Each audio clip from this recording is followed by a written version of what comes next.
देश के तमाम शहरों में शोज करती, पंडालों में भजन गाती और गांव देहात में लोक गीतों को अपनी आवाज में पिरोती मैथिली ठाकुर ने बहुत कम उम्र में देश में अपनी पहचान बना ली है। तुम्हें दिल लगी भूल जानी पड़ेगी, तुम्हें दिल लगी भूल जानी। बिहार के मधुबनी से पिता दिल्ली परिवार पालने के लिए आए और घरों में जाकर बच्चों को संगीत सिखाना शुरू किया।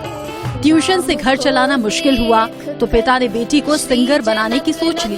पिता के समय, श्रम और बेटी की लगन ने एक स्टार खड़ा किया जिसे लोग मैथिली ठाकुर के नाम से जानते हैं। राम को देख कर श्री जनक नंदनी, राम को देख कर। साधारण परिवार की मुसीबतों, तंगी से जूझते और बार बार गिरते थकते सपने को उठाकर चलने वाली एक छोटी बच्ची आखिरकार अपनी जंग जीत ही गई।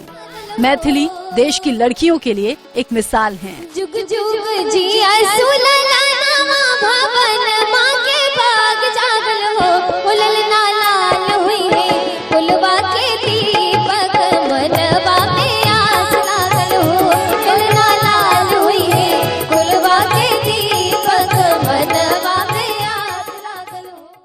कुछ शब्दों को अपने सुर दे दें तो कानों में मिश्री की तरह घुलते हैं वो शब्द। सरस्वती का, माँ सरस्वती का खास आशीर्वाद है उन पर। जी हाँ, हम बात कर रहे हैं मैथिली ठाकुर की। बिना वक्त गवाए बहुत खास एपिसोड हम महिलाएं का, जिसमें आज मैथिली ठाकुर हमारे साथ मौजूद हैं और मैं आपके साथ रचना बंसल। मैथिली, बहुत बहुत स्वागत है। बेहद खास शो है हम महिलाएं। यहाँ महिलाओं के लिए बात होगी, महिलाओं के जरिए ही बात होगी और आपका संदेश जाएगा आज देश की आधी आबादी यानी कि महिलाओं को। बहुत स्वागत है आपका। Thank you.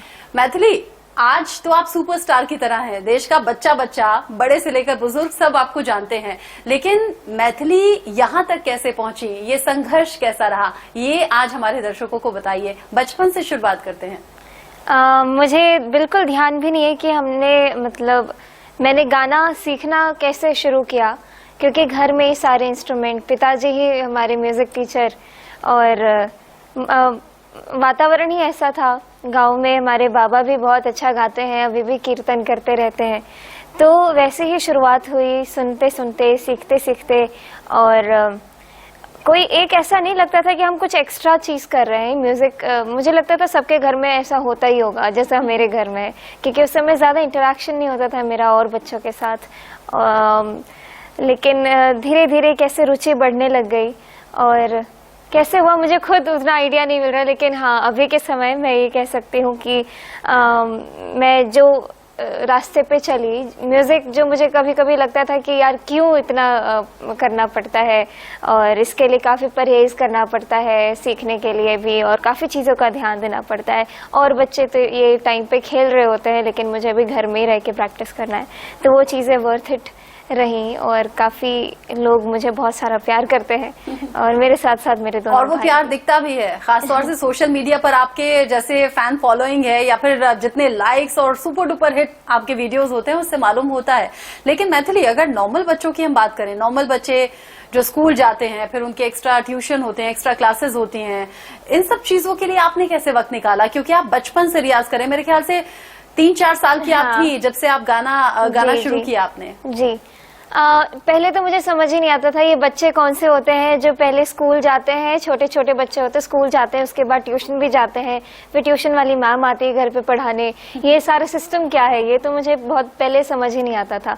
क्योंकि उस समय मेरे मम्मी पापा ऐसा करते थे कि हम तीनों भाई बहन के लिए जिस एज के अकॉर्डिंग वैसी सारी किताबें घर पे ले आते थे और घर पे पापा ही मम्मी पढ़ाते थे। और उस समय ऐसा था कि मैं, मेरे भाई लोग भी नहीं, मतलब स्कूल के बाद मम्मी पापा पढ़ाते थे आपको? नहीं, स्कूल ही नहीं जाते थे हम लोग जब छोटे थे तो। अच्छा। हाँ, और सारी पढ़ाई घर पे ही होती थी। पापा मुझे ले जाते थे होम ट्यूशंस में जहाँ पे पापा सिखाते थे, तो वहाँ बैठ के उन बच्चों के साथ कभी पढ़ लिया जिनको पापा म्यूजिक सिखाते थे। बाद में हम लोग बातचीत कर लेते थे बच्चे लोग मिलके। आज की डेट में आपको बच्चे से लेकर बड़े तक सब जानते हैं, आप सुपर डुपर हिट हैं, आपकी गायकी के लिए आपको बड़ा सराहा जाता है, बड़ा आपको अप्रिशिएट किया जाता है। लेकिन मैथिली, बिना संघर्ष के और बिना मेहनत मेहनत के तो कुछ हासिल नहीं होता।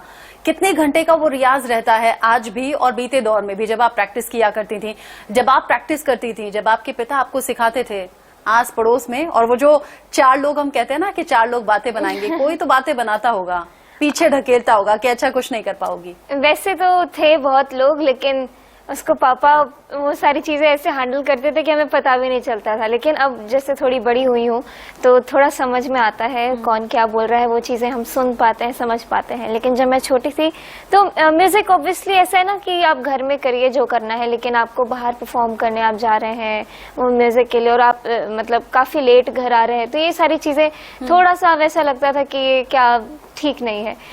लेकिन मेरे पिताजी मालूम था उनको कि मुझे इसी में आगे बढ़ना है, तो जितना मैंने मेहनत किया मुझसे ज़्यादा पिताजी ने मेहनत किया कि मुझे किस तरीके से ढालना है खुद को और कहाँ पे क्या डिसीजन होना चाहिए, सही होना चाहिए, सब कुछ। तो इस तरीके से हुआ। जब मैं छोटी थी तो काफ़ी जगह हमारे आसपास में जो कार्यक्रम होते थे, पहले तो मुझे यही होता था, जब मैं पापा मुझे ट्यूशन्स में ले जाया करते थे तो बैठ के सुनवाते थे हर जगह। जैसे कुछ ऐसा टाइम हो जाता है ना कि अच्छा अभी कोई क्लासेस नहीं है तो भी फ्री है, जैसे कोई कॉलेज जाता है तो उस तरीके का जो सीन होता है, ऐसा मेरा और पापा का होता था कि पापा जिस ट्यूशन में जाने वाले हैं अभी वो थोड़ा पोस्टपोन हो गया है। तो उस समय पापा मुझे बिठा देते थे किसी ऑडिटोरियम में, वहाँ पे बड़े बड़े क्लासिकल परफॉर्मेंसेस हो रहे हैं, कुछ बड़े बड़े आर्टिस्ट आए हैं, तो उनको बैठ के सुनना।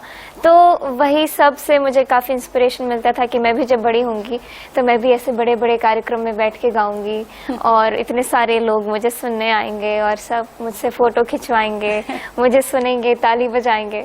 तो और आज तो ऐसा होता है, आप जहाँ जहाँ जाती हैं लोग आपको पहचानते हैं, आपके परिवार को पहचानते हैं और आप सेलिब्रिटी हो गई हैं। राइजिंग स्टार से मुझे लगता है उसके बाद से बिल्कुल लाइफ आपकी बदल गई थी। उससे पहले कई रियलिटी शो में आपने हिस्सा लिया था, लेकिन बिहार के मधुबनी से एक छोटी सी जगह है जहां आपने जन्म लिया और फिर बड़े होकर कभी सोचा था कि मैं यहीं की ब्रांड एम्बेसडर बन जाऊंगी? बिल्कुल नहीं, ये तो बहुत ही अनएक्सपेक्टेड था। राइजिंग स्टार ने ऑब्वियसली मुझे बहुत सारा क्या बोलते हैं, लोगों ने मुझे पहचाना उसके जरिए। और वैसे तो मैं काफी सारे रियलिटी शोज में पर्सनली उसी के बाद आपको पहचाना था। काफी सारे रियलिटी शोज में मैंने ट्राई किया, लेकिन एक होता है ना कि उस समय क्लिक नहीं हो पाया कुछ। मैं जाती थी 5-6 ऑडिशन क्लियर करके, जैसे मुंबई पहुंचती थी तो उधर से आउट, एलिमिनेट। तो ये काफी दुखद रहता था क्योंकि सिर्फ मैं ही नहीं, मेरे से भी छोटे छोटे और मतलब बहुत सारे बच्चे एक ही बार में सारे आउट हो जाते थे और सब अपने घर को वापस चले जाते थे। तो वो सीन भी जब अभी मैं अपने दिमाग में सोचती थी कि ऐसा हुआ था तो काफ़ी भयानक सा लगता है सोचते हुए भी। लेकिन 2017 में ऐसा हुआ कि राइजिंग स्टार में मैं फाइनलिस्ट बनी, पहली फाइनलिस्ट बनी और फर्स्ट रनर अप बनी और लोगों ने काफ़ी सारा पहचाना। उसके बाद से तो ऐसा हुआ कि इंडिया में मैं कहीं भी जाती हूँ तो लोग मुझे पहचान रहे होते हैं। मैथिली, दिल्ली मुंबई की बातें तो अलग हैं, बड़े शहरों का कल्चर बिल्कुल अलग है। अपने बच्चों को बचपन से ही पेरेंट्स कहने लगते हैं अच्छा म्यूजिक में आपका शौक है या आपकी रुचि है तो आप सिंगिंग या डांसिंग इस तरह अलग अलग चीजों में ट्राई कर सकते हैं। लेकिन बिहार के मधुबनी में अगर सिंगिंग में रुचि है या फिर इसमें अपना करियर बनाना है, थोड़ा टफ तो रहा होगा, क्योंकि अगर किसी को डांस में शौक है तो कहते हैं अच्छा नचनिया बनना है क्या, अगर किसी को गाने में शौक है तो कहते हैं हमें गवैया नहीं बनना या बनते नहीं देखना। ऐसा कुछ फेस किया आपने? हमारे परिवार में तो गाना एक ट्रेडिशन है, मतलब मेरे वो जो आस पड़ोस के वो जो 4 लोग होते हैं वो तो होते ही हैं, उन पे मैंने भी ध्यान नहीं दिया। लेकिन जब हमारे खुद के बाबा ही इतना प्रेम से हमें सिखा रहे हैं, हमारे पापा ही सिखा रहे हैं, तो वो जो 4 लोग हैं उस पे ध्यान ही नहीं जाता है जब अपने घर के बड़े लोग इतना सपोर्ट करते हैं। और लेकिन बिहार की बात मैं आपको बताऊं, बिहार में अगर कोई भी बच्चा पढ़ता है ना तो उसके जो माँ बाप होते हैं उनका एक्सपेक्टेशन होता है कि मेरा बच्चा एक तो पहला जो होता है कि यूपीएससी वाले कुछ लोग होते हैं, कुछ लोग होते हैं बैंक में बैंक के लिए प्रिपरेशन करना, फिर होते हैं डॉक्टर, फिर इंजीनियर। तो यही 4-5-6 चीजें हैं जिसमें सबका मतलब बुद्धि घूमता रहता है कि इसी में पढ़ना, इसी की तैयारी करनी है। लेकिन म्यूजिक को लेकर के करना ये उस समय में काफी नया था। उस समय जहाँ पे हमारे गाँव में सभी लोग इन्हीं सब चीजों का प्रिपरेशन कर रहे थे, वहाँ मेरे घर में सिर्फ गाने की बात होती थी, तो वो काफी अलग था। और वो जो आस पड़ोस के 4 लोग बात बनाते थे, अब जब जाती हैं आप अपने अभी गांव जाती हूँ तो कैसे स्वागत होता है? सब दूर दूर से आते हैं मिलने के लिए। और जब मैं नहीं कहीं भी रहती हूँ तो अलग अलग जिले से लोग आते हैं कि ये मैथिली का घर है और यहीं पे मैथिली ऋषभ भयाची का घर है और उनका बचपन यही गुजरा है। तो अभी तो लोग मिलने आते दूर दूर से कि दादी माँ कहाँ है, बाबा कहाँ है, और इंटरव्यू लेने जाते हैं बाबा दादी माँ का। तो हालात बदल जाते हैं, बस लोग भी वैसे ही। हालात बदलते हैं तो लोगों के जज्बात भी बदलते हैं। बड़ी हाँ, मशहूर कहावत भी है ना, आपने सोशल मीडिया पर भी सुना होगा। चूंकि पिताजी साथ में मौजूद हैं, पिताजी जिन्होंने संगीत सिखाया, पिताजी जिन्होंने बचपन में पढ़ाई आपको करवाई, छठी वो कक्षा थी जब आपने स्कूल ज्वाइन किया, तो आप ही बता दीजिए, बेटी जो परिवार का, खानदान का नाम रोशन कर रही है, आज कैसा महसूस होता है? और क्या कोई ख्वाहिश, कोई सपना ऐसा है जो अभी बचा है, मैथिली से जुड़ा हुआ या फिर ऋषभ भयाची से जुड़ा हुआ? नहीं, ये सारा प्लान तो मेरा ही था कि ऐसे ऐसे करना है। इसको ये लोग अच्छा से मतलब कि करती गई, और जो भी सोचे कि हम इसके पीछे अब करें, पहले आगे थे अब पीछे करें। आगे की क्या प्लानिंग है? क्योंकि बीच में ऐसा भी कुछ सुना था सोशल मीडिया के जरिए ही कि मैथिली ने बॉलीवुड से बॉयकॉट कर लिया है, बॉलीवुड से अब कोई नाता नहीं है। हाँ, बॉलीवुड तो मैंने ही कहा था कि बॉलीवुड नहीं करना। ऐसा क्यों? ऐसा कि बॉलीवुड में बहुत लोग है, लाइन लगा हुआ है। हाँ। हम जो है जो ये जो है ना, जो अपना जो फोक म्यूजिक है, हाँ। भजन है, ठुमरी दादरा है, गजल है, इन सब को हम रिवाइव करेंगे, थोड़ा सा कोशिश करेगी, अब जितना कर पाए, लेकिन वही करेगी। नहीं, वो बहुत अच्छे से कर रही है, करेगी भी आगे। ऋषभ, कैसा लगता है दीदी के साथ अलग अलग स्टेज पर जाना, परफॉर्म करना, अलग अलग मंच पर जब दोनों भाइयों का साथ मिलता है? दीदी को तो बड़ी हिम्मत मिलती है, लेकिन आपको कैसा लगता है? मुझे भी बहुत अच्छा लगता है कि हम तीनों का इतना मेहनत है और दीदी की वजह से स्पेशली लोग इतना मुझे जानते हैं, तो बहुत अच्छा लगता है। अयाची को हालांकि मैं मिस कर रही हूँ, क्योंकि मैं भी आपको पर्सनली कई साल से जानती हूँ, और जब भी आप आते हैं, अंकल आते हैं, ऋषभ भयाची आते हैं, तो अभी कोई ऐसी ख्वाहिश बची है जो दीदी के साथ पूरी करनी है करियर वाइज? बस यही है कि जब तक है तब साथ ही रहेंगे हम तीनों, जब भी परफॉर्म हम करेंगे, तो ऐसा कुछ ख्वाहिश अभी है नहीं। यहाँ पर कुछ लड़कियां भी हैं, क्योंकि हम महिलाएं ही शो का नाम है, उनसे भी हम बात करेंगे। बहुत से सवाल हैं, आप में से कौन सवाल करना चाहेगा? Hello ma'am, my name is Priyanchal. Hi ma'am, मुझे ये पूछना था कि आपने जब अपना करियर स्टार्ट किया, बचपन से आपने जैसे सिंगिंग स्टार्ट करी, तो आपका कोई एक आइडल तो रहा होगा, घर में भी होते हैं, बाहर भी होते हैं, तो आपका आइडल कौन था कि सिंगिंग आपने स्टार्ट करी और आप एक स्टेज तक गई? मेरे जो मैं आइडल बोलूँगी, मैं किशोरी ताई को मैं बहुत सुनती हूँ, किशोरी अमोनकर जी को। हालांकि मैं उनसे कभी सामने सामने में उनको नहीं सुन पाई, ना ही उनसे मिल पाई, लेकिन उनके रिकॉर्डिंग में बहुत सुनती हूँ और काफ़ी ज़्यादा उनको मैं अडोर करती हूँ। और क्लासिकल म्यूज़िक में मेरी आइडल वही रही है। और बाकी अगर पारिवारिक रूप से देखा जाए तो जिस तरीके से मेरे पिताजी ने हर चीज़ को लीड किया है और हर चीज़ को संभाला है, तो मुझे लगता है कि एक इंसान को किस तरीके से बिहेव करना चाहिए वो मैं अपने पिताजी से सीखती हूँ। और कहते हैं ना कि पिता का तो नाम ही काफी होता है मजबूती के लिए। अच्छा मैथिली, आपके बिना तो छठ पूरा नहीं होता, कृष्ण जन्माष्टमी पूरी नहीं होती, कई ऐसे देश में मनाए जाने वाले त्योहार हैं जहां पर मैथिली की आवाज अगर हम ना सुने तो त्योहार अधूरे से रहते हैं। आपका फेवरेट जो भी आप सोच के रखिएगा, 4 लाइन हमारे दर्शकों के लिए गाइएगा, लेकिन बॉलीवुड का बॉयकॉट क्यों? एक तो जब मैं रियलिटी शोज के ही दौरान जब मैं मुंबई जाने लग गई, और पापा तो हमेशा मेरे साथ थे, और उस समय हम लोगों ने मतलब कुछ ऐसा ऑब्जर्व किया, पिताजी ने मोस्टली ऐसा ऑब्जर्व किया, और वो चाहते थे कि मैं वैसी ना बनूं। तो मेरा जो मैं अभी तक मैं जैसे एक क्या बोलते हैं, एक लेयर के अंदर रही हूँ, और वो चीज़ एकदम से मतलब कुछ ऐसा परिवर्तन ना हो जाए जो मैं अभी तक मैंने जो चीज संभाल के रखा है वो सब चीजें बिल्कुल वैसी हो जाए कि आप कह रही हैं कि आपकी वो कोमलता, हाँ, वो सौम्यता न चली जाए। और आपने लेयर की बात की ना मैथिली, मैं तो ऐसा देखती हूँ कि एक तरफ अंकल है, ऋषभ है, अयाची है, ये 3 पिलर्स हैं, इनके साथ आप चौथे पिलर की तरह हैं इस फैमिली में। अगर इन 3 में से कोई एक भी हटेगा तो इधर उधर हो सकती है चीजें। तो वो चीज पापा चाहते थे कि मैं जैसे अपनी संस्कृति से जुड़ी हूँ, हम तीनों भाई बहन जैसे अपने हमारे बाबा का उद्देश्य है कि तुम किशोरी जी की सेवा करो, तो वो चीजें अभी भी हम लोग ध्यान में रखते हुए ही हम लोग अपने हर काम को करते हैं। तो पापा को लगा एकदम से सब कुछ वेस्टर्नाइज ना हो जाए बच्चे लोग, इसलिए ये चीज है कि दूर रहना है सब चीज से, अपनी संस्कृति को बचा के रखना है। बाकी इन फ्यूचर अगर मुझे ऐसा लगा कि कोई गीत ऐसा है जो जो मेरे उस मापदंड को ठीक रखता है तो मैं ज़रूर करूँगी, लेकिन अभी के लिए ऐसा है कि मुझे याद आता है सुशांत सिंह राजपूत के बाद शायद आपने ये फैसला लिया था। जी, और काफ़ी वैसे भी वो तो एक मेन रीज़न था ही, लेकिन और भी बहुत सारे रीजंस थे। अच्छा, जब मैं आपके साथ शो करती हूँ तो मुझे लगता है कि आपके गाने के साथ शो का वाइंड अप हो, तो कौन सी 4 लाइनें हैं वो जो आप गुनगुनाना चाहेंगी? छठ आ रहा है तो मैं छठ के गीत सुनाती हूँ, एक छठ का गीत। बाजना बाजे शहनैया, छठी मैया थीन आय, छठी मैया थीन आय। सभा में बैसल मोरा ससुर जी, मोने मोने खिसियाय, मोने मोने खिसियाय। बड़ा रे कठिन के बरतिया, पुतहु लेलनी उठाय, पुतहु लेलनी उठाय।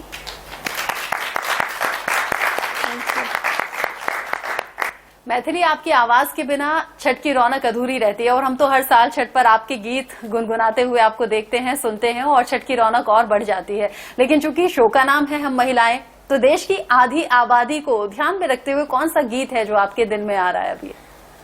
मैं आपको एक चैती सुनाना चाहती हूँ। ये मेरे पिताजी का काफ़ी फेवरेट है और इसके शब्द जो है उसका मतलब थोड़ा मैं आपको समझा दूँ।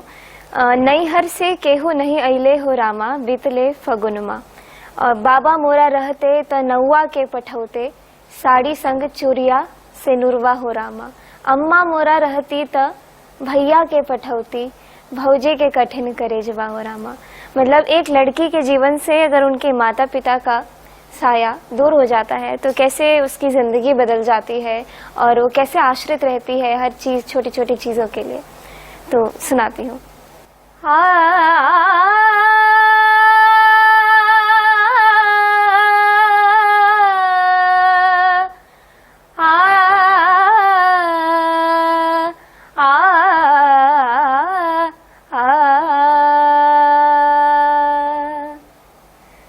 नैहर से केहू नहीं अइले हो रामा, बीतले फगुनवा। नैहर से केहू नहीं अइले हो रामा, बीतले फगुनवा। बाबा मोरा रहते त नौवा के पठौते, बाबा मोरा रहते त नौवा के पठौते, नौवा के पठौते। साड़ी संग चूड़िया से नुरवा हो रामा, बीतले फगुनवा। अरे अम्मा मोरा रहती त भैया के पठौती, भैया के पठौती। भौजी के कठिन कारजवा हो रामा, भौजी के कठिन कारजवा हो रामा, बीतले फगुनवा। नैहर से केहू नहीं हे अइले रामा बीतले फागुनवा। मन तो करता है कि मैथिली आपको सुनते रहें। कानों में ऐसे मिश्री सी घुल जाती है, लेकिन समय की थोड़ी सी पाबंदी है। आप स्टूडियो में आई, आपने अपने अनुभव हमारे दर्शकों के साथ साझा किए और मैं उम्मीद करती हूँ और ऐसा मुझे विश्वास भी है कि आपने देश की आधी आबादी मतलब खास तौर पर महिलाओं को प्रेरणा भी दी होगी और एक नया हौसला भी दिया होगा। बहुत बहुत शुक्रिया। थैंक यू, धन्यवाद।